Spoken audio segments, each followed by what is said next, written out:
I'm 24 female and I have an older sister, 28 female. We're not very close with one another. The biggest reason why we are not so close is because of how everyone has treated us differently, as she is the older daughter somewhere. She got the better end of the stick, and she was always treated a lot better than I was. Growing up, something always felt off to me. At first, I thought it was just my imagination playing tricks on me. But as I got older, all these moments started adding up, painting a clear picture. It was undeniable. She was the golden child, the one everyone favored. No matter what she did, even if it was utterly crazy, she always got the benefit of the doubt. It was like she had this invisible shield around her, protecting her from any blame or consequences. And it wasn't just a one-time thing, it happened repeatedly, creating this unfair pattern. She could make mistakes, big or small, and it was always overlooked or excused. It was frustrating and baffling to witness how differently she was treated compared to the rest of us. While I was not, it was not a good feeling. I tried to overcome it, but the only way I could do it was by moving away from the house. I would say I succeeded in doing that because since I moved out, I've been able to take care of my mental health a lot better. But I would be lying if I said that things were fine since I moved out when I was 18. My sister did everything to ruin my image in the eyes of my parents. She told my parents that I was doing drugs and drinking alcohol when I was not, and my parents believed her over me. They did not think about believing me for a second. I was okay with sitting for a drug test just to prove my innocence, but they could not be bothered. The big takeaway from all of this is that my bond with my parents took a hit because of my sister. When I finally moved out and the dust settled, I made a conscious decision to cut ties with my parents for a good 2 years. I just didn't want them in my life at all, and honestly, it felt pretty great being free from all that drama. I could focus on my career, my life, my boyfriend, and everything else. I was leading a happy life without the thought of them affecting me in the slightest. But when things took a turn for the worse, when COVID hit, I was not talking with them during the first months of lockdown. But then I got news that my dad was hospitalized. I felt like it is the duty of a daughter to show up for him.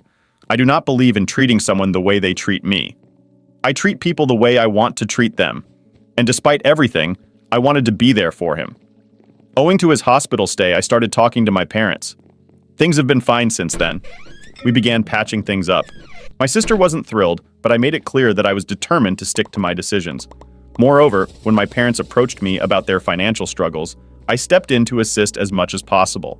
I realize it might sound strange, but in my mind, I felt that by being there in places where my sister wasn't, I could somehow balance the scales and be seen as an equal. This was because I knew my sister was waiting just around the corner to sabotage the whole relationship that I had with them. Helping them out financially actually worked in my favor, the way I had intended. Because whenever my sister tried to do some messed up stuff, my parents were open about how she did not show up when they needed her, so there's no need for her to talk bad about me. I would be lying if I said that I did not know that they did not want to piss me off because they were scared I would stop helping them. It was true. I knew I was going to stop helping them if they did anything wrong, and based on their financial condition, they needed whatever help they could get. I could be considered a bad person. But then again, I wanted to not be treated like garbage anymore, so I was willing to do whatever was required. While all of this was happening, my boyfriend and I were going steady. After our 4th anniversary, he proposed to me. I accepted, and it felt like finally my life was looking up. I had a decent symbiotic relationship with my parents. My job was going well. And on top of that, my boyfriend and I were engaged to be married. Everything was planned out beautifully, and I was very excited. The only person who was not excited was my sister. She could not imagine why I thought I should get married so young when she's not even married. I'll level with you. My sister's track record with relationships has been shaky at best. Nothing ever lasted beyond a year, so it's no surprise she isn't married. Her whole argument that I shouldn't get married because she isn't sounded like a load of nonsense, to put it frankly. I chose to respectfully brush off her opinion. The wedding was planned for a weekend to ensure everyone could be there. And I sent out the invitations.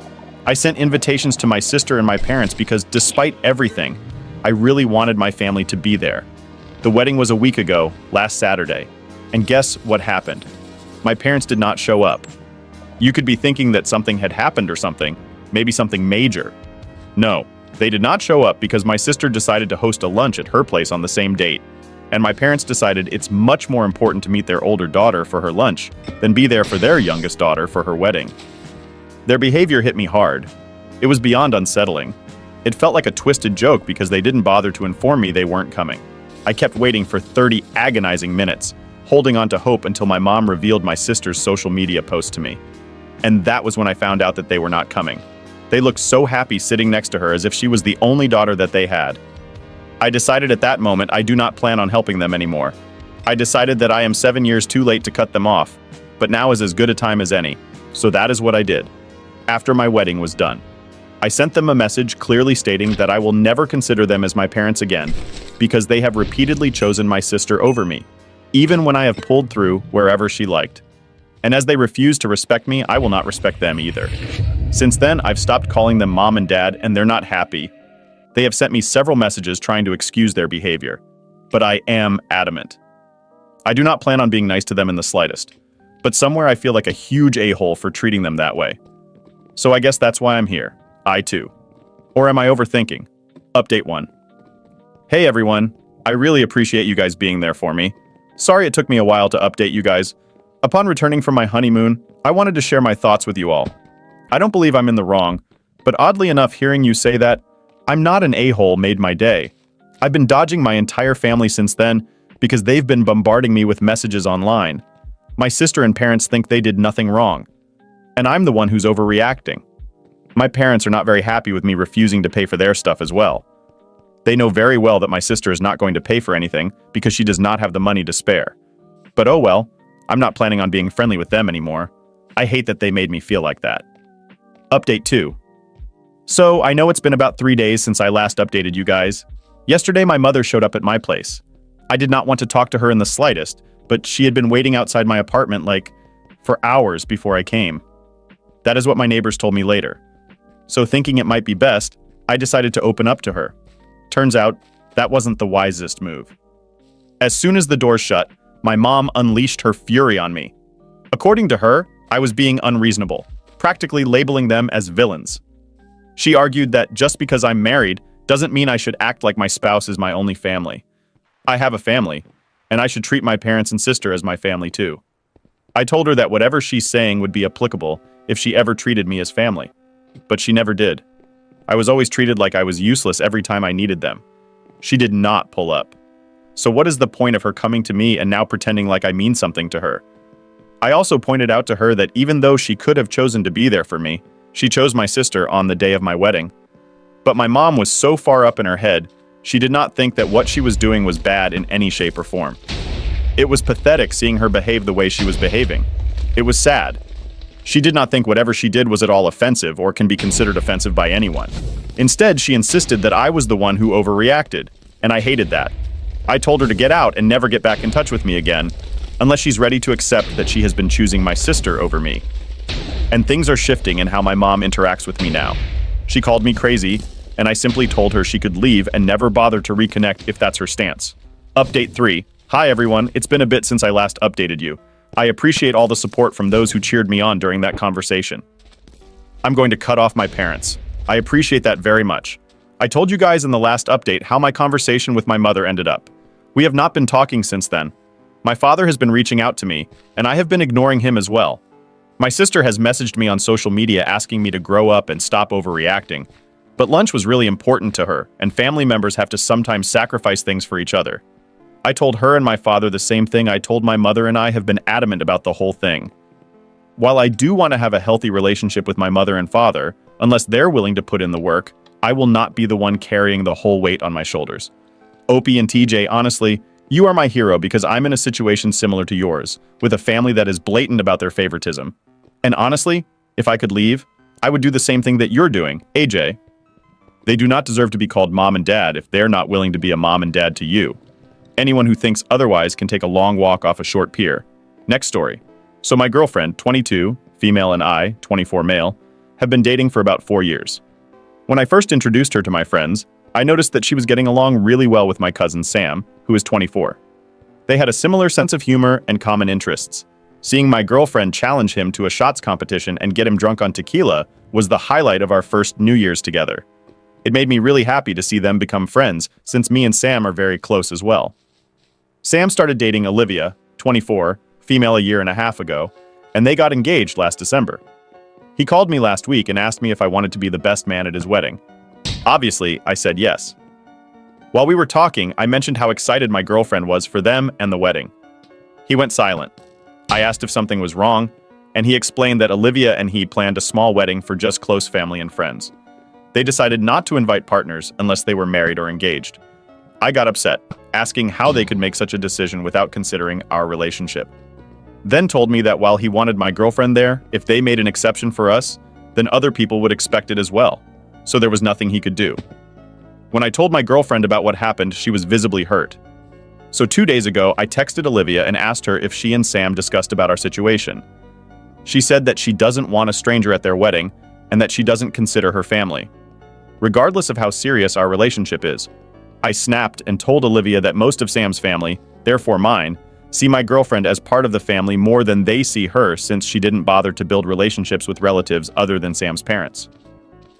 Then Olivia got upset and told my cousin everything. He called and insisted I apologize if I wanted to remain the best man. I refused, saying I wouldn't attend without my girlfriend being invited.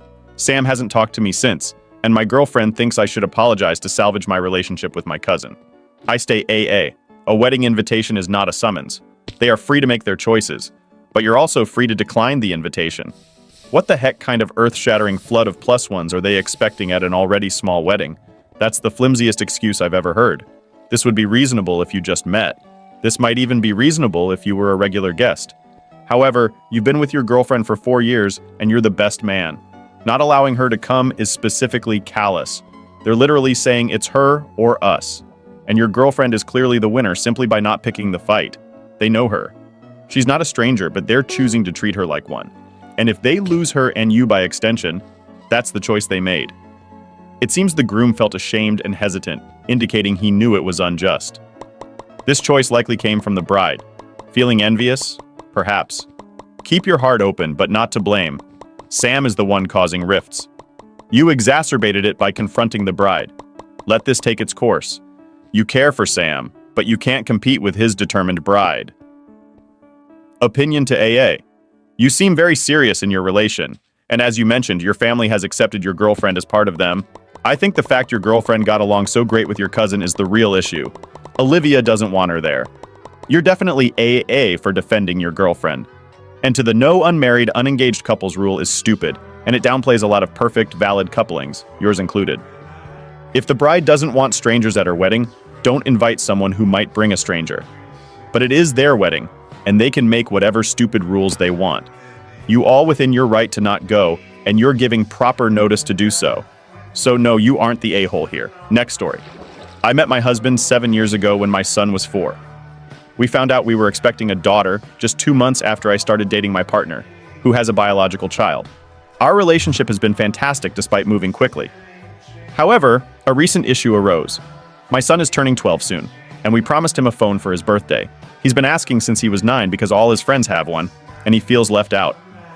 I felt terrible and wanted to cave several times, but didn't because my husband and I already decided together that we would get him one at age 12.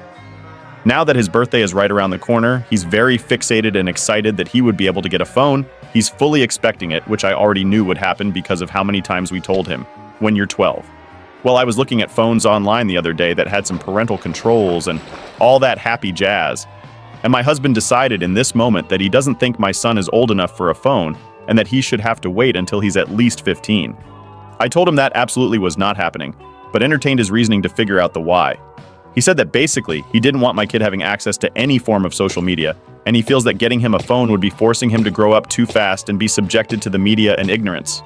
I reiterated that this was the deal we had with my kid and that I wasn't going back on it. Even though I disagreed with his reasoning, I didn't voice my disagreement.